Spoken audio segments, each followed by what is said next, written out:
Assalamualaikum warahmatullahi wabarakatuh. Saya Rozana Ufasya Zanani dengan NIM K2319072 dan rekan saya Raga Patmita dengan NIM K2319067. Di sini kami akan menjelaskan mengenai artikel kami yang berjudul Tingkat Efisiensi Turbin Berdasarkan Jenisnya. Yang pertama, latar belakang. Indonesia memiliki kekayaan alam yang melimpah. Di antaranya, dapat dimanfaatkan sebagai sumber pembangkit listrik negara. Namun, ada beberapa sumber daya alam yang tidak terbarukan yang nantinya akan habis, seperti minyak bumi dan batu bara. Oleh karena itu, perlu adanya sumber daya yang terbarukan untuk digunakan sebagai pembangkit listrik. Salah satunya adalah energi air yang dikelola oleh PLTA. Dengan demikian, energi yang tak terbarukan tidak akan habis karena diganti dengan sumber energi terbarukan yang diproses dengan alat yang bernama turbin. Turbin merupakan suatu alat penggerak di mana energi fluida bekerja memutar roda turbin untuk menjadikan tenaga mekanis yang kemudian diubah menjadi energi listrik. Konversi energi yang terjadi pada turbin adalah air mengalir dari tempat yang tinggi ke tempat yang rendah. Dalam hal ini, air memiliki energi potensial yang kemudian diubah menjadi energi kinetik. Di dalam turbin, energi kinetik tersebut diubah menjadi energi mekanik saat memutar roda turbin. Selanjutnya, dengan menggunakan generator, energi mekanik diubah menjadi energi listrik. Terdapat dua jenis turbin, yaitu turbin impuls dan turbin reaksi. Contoh turbin impuls adalah turbin Pelton, turbin Turgo, dan turbin cross-flow. Contoh turbin reaksi adalah turbin Francis dan turbin Kaplan. Tujuan dari penulisan artikel ini yaitu untuk mengetahui tingkat efisiensi turbin berdasarkan jenisnya. Selain itu, artikel ini juga ditulis untuk memenuhi tugas akhir mata kuliah mekanika. Metode yang digunakan dalam penulisan artikel ilmiah ini adalah studi literatur yang digunakan dengan cara menghimpun data-data atau sumber-sumber yang berhubungan dengan penggunaan turbin dalam pembangkit listrik tenaga air dari jurnal ilmiah nasional dan internasional. Selanjutnya akan dibahas oleh rekan saya Raga Patmita. Pada bagian isi di artikel ilmiah yang kami tulis, ada 3 pembahasan. Yang pertama, membahas mengenai apa saja jenis turbin air yang digunakan untuk pembangkit listrik tenaga air. Lalu yang kedua, membahas mengenai bagaimana daya dari energi kinetik air yang dihasilkan akan digunakan untuk menggerakkan turbin. Lalu pembahasan yang ketiga yaitu membahas mengenai efisiensi dari setiap jenis turbin yang berbeda.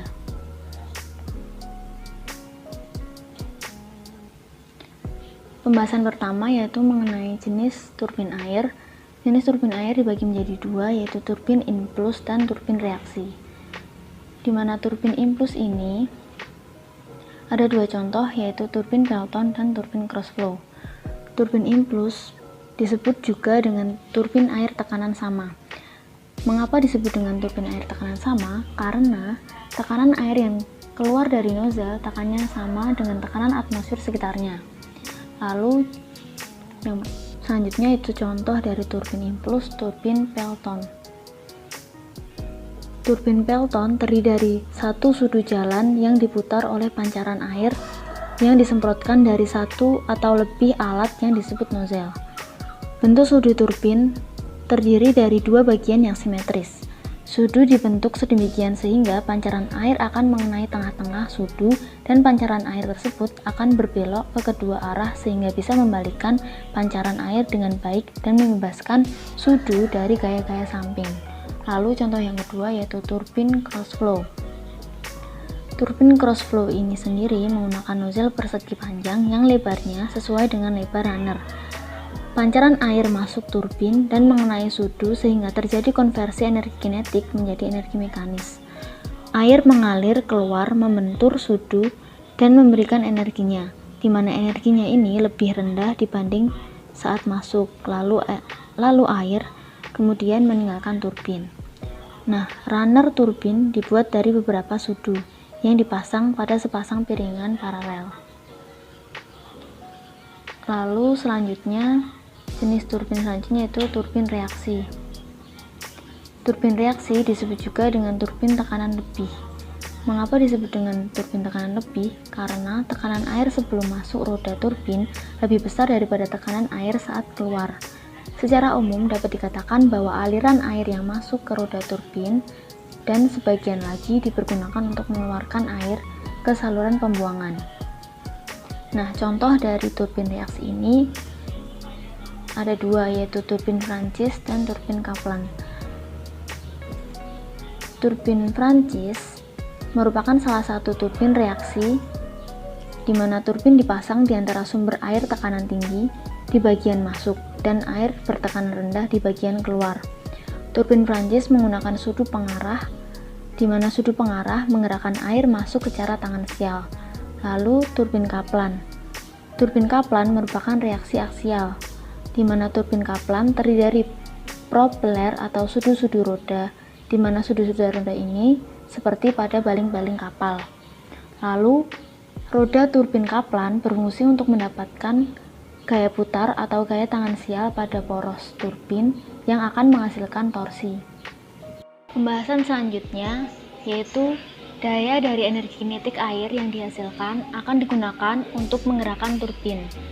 Daya air yang ditimbulkan oleh adanya debit dan ketinggian aliran air dapat dirumuskan sebagai berikut, di mana P sama dengan Rho dikali Q dikali G dikali H, di mana P sama dengan daya air, Rho sama dengan massa jenis air, Q sama dengan debit aliran air, G gravitasi bumi, dan H ketinggian air.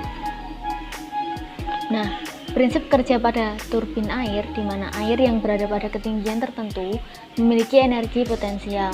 Ketika air mengalir ke tempat yang lebih rendah, energi potensial berubah menjadi energi kinetik. Oleh turbin air, energi kinetik dirubah menjadi energi mekanik. Pembahasan yang ketiga yaitu mengenai efisiensi dari turbin air. Efisiensi turbin air merupakan parameter kinerja atau kemampuan turbin.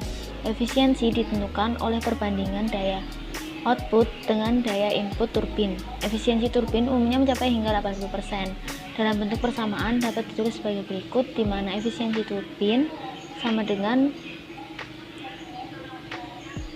daya output dibagi daya input dikali 100%.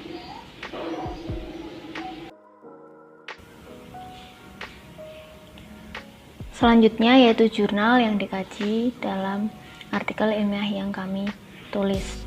Yang pertama yaitu jurnal berjudul Analisa Teori Performa Turbin Cross Flow Sudu Bambu 5 sebagai penggerak mula generator induksi 3 fasa. Jurnal yang kedua yaitu Evaluasi unjuk kerja turbin air Pelton terbuat dari kayu dan bambu sebagai pembangkit listrik ramah lingkungan untuk pedesaan.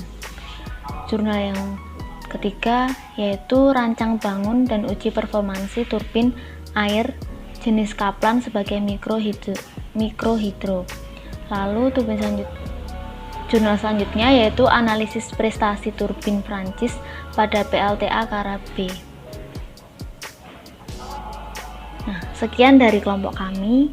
Kurang lebihnya saya mohon maaf. Wassalamualaikum warahmatullahi wabarakatuh.